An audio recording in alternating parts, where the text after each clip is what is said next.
Selamat pagi, perkenalkan nama saya Desri Pentau, saya mahasiswa tingkat 3 D3 Keperawatan. Hari ini saya akan menjelaskan materi tentang caring pada geriatrik. Yang pertama, geriatrik. Geriatri berasal dari bahasa Yunani geron yang berarti orang tua dan iaretria yang berarti penanganan terhadap penyakit.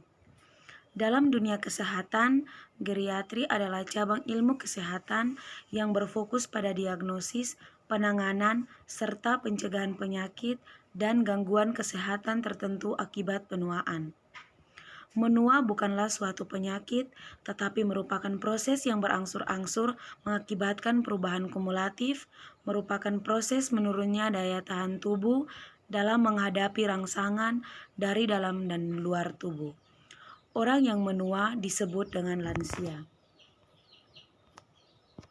Yang kedua, kategori lansia. Depkes Republik Indonesia tahun 2005 menjelaskan bahwa batasan lansia dibagi menjadi 3 kategori, yaitu yang pertama, usia lanjut presenisil, yaitu antara usia 45 tahun sampai 59 tahun.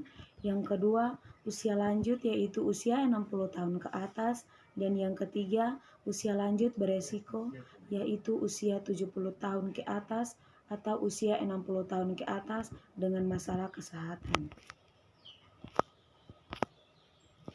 Yang ketiga, perubahan pada lansia itu dibagi menjadi 4 bagian. Yang pertama, perubahan fisik lansia, mulai melemah, sering terjadi radang persendian ketika melakukan aktivitas yang cukup berat, indera penglihatan yang mulai kabur, indera pendengaran yang mulai berkurang, serta daya tahan tubuh yang menurun sehingga sering sakit. Yang kedua, ada perubahan kognitif atau intelektual, lemahnya daya ingat terhadap sesuatu hal atau pikun, dan sulit untuk bersosialisasi dengan masyarakat di sekitarnya. Yang ketiga, perubahan emosional, yaitu rasa ingin berkumpul dengan keluarga yang sangat kuat, sehingga tingkat perhatian lansia kepada keluarga menjadi sangat besar. Selain itu, lansia sering marah apabila ada sesuatu yang kurang sesuai dengan kehendak pribadi dan sering stres akibat masalah ekonomi yang kurang terpenuhi. Dan yang keempat, perubahan spiritual. Kesulitan untuk menghafal kitab suci karena daya ingat mulai menurun, merasa kurang tenang ketika mengetahui anggota keluarganya belum mengerjakan ibadah, dan merasa gelisah ketika menemui permasalahan hidup yang cukup serius. Yang keempat, ada perubahan psikososial, itu dibagi menjadi 4 bagian. Yang pertama, kesepian. Itu terjadi pada saat pasangan hidup atau teman dekat meninggal, terutama jika lansia mengalami penurunan kesehatan seperti menderita penyakit fisik berat, gangguan mobilitas atau aktivitas, terutama pendengaran.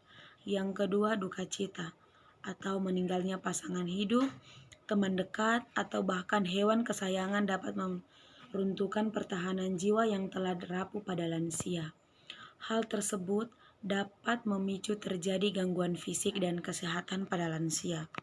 Yang ketiga, depresi duka cita yang berlanjut akan menimbulkan perasaan kosong, lalu diikuti dengan keinginan untuk menangis yang berlanjut menjadi suatu episode depresi. Depresi juga dapat disebabkan karena stres lingkungan dan menurunnya kemampuan adaptasi. Yang keempat, gangguan cemas dibagi dalam beberapa golongan: fobia, panik, gangguan cemas umum, gangguan cemas setelah trauma, dan gangguan obsesif kompulsif. Gangguan tersebut merupakan kelanjutan dari dewasa muda dan berhubungan dengan sekunder akibat penyakit medis, depresi, efek samping berat obat, atau gejala perhentian mendadak dari keluarga. Contohnya, yang pertama, parafrenia. Suatu bentuk skizofrenia pada lansia ditandai dengan waham atau curiga. Lansia sering merasa tetangganya mencuri barang-barangnya atau berniat membunuhnya. Biasanya terjadi pada lansia yang terisolasi atau diisolasi atau menarik diri dari kegiatan sosialisasi.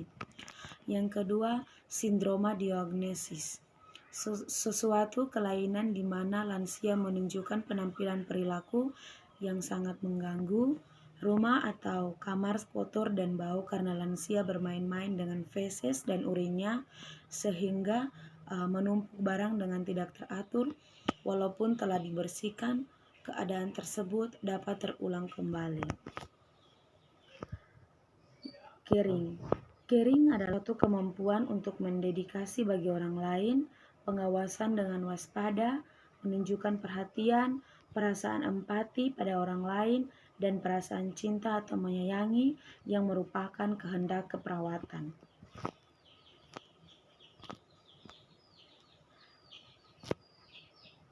Yang berikut karakteristik